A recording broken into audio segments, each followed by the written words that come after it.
In this short video, I introduce my paper entitled Comments on Multiple Negation in the Early Modern English Period. The study combines meta-linguistic observations with corpus data to understand how speakers interpreted multiple negation during this period. Multiple negation, that is, using more than one negative item in a clause, was common in Old and Middle English.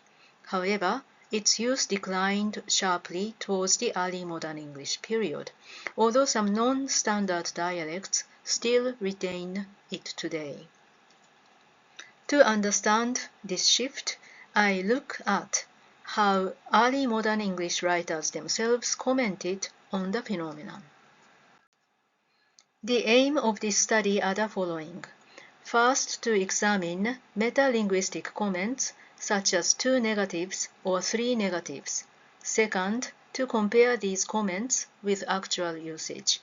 For this purpose, I collected 105 comments from the Igbo corpus. I also analyzed negative clauses in 5 16th century prose texts.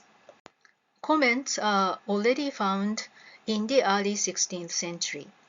Many are found in multilingual contexts, especially where Latin is compared with English. Earlier remarks describe multiple negation as adding emphasis or force.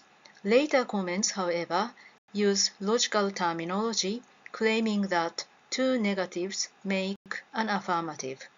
This shift shows a changing ideology about what multiple negation means. The textual analysis reveals that single negation already dominates the period. Between 85 and 95% of negative clauses contain only one negative item. Clear cases of multiple negation are rare, especially if we exclude constructions with the negative conjunction nor. Only the earliest text in the sample, that is John Fisher, shows a slightly higher rate of multiple negation. These findings suggest that the decline of multiple negation began much earlier in late Middle English. By the early modern English period, writers were aware of multiple negation, but their comments seem to be a reaction to an ongoing change rather than the cause of it.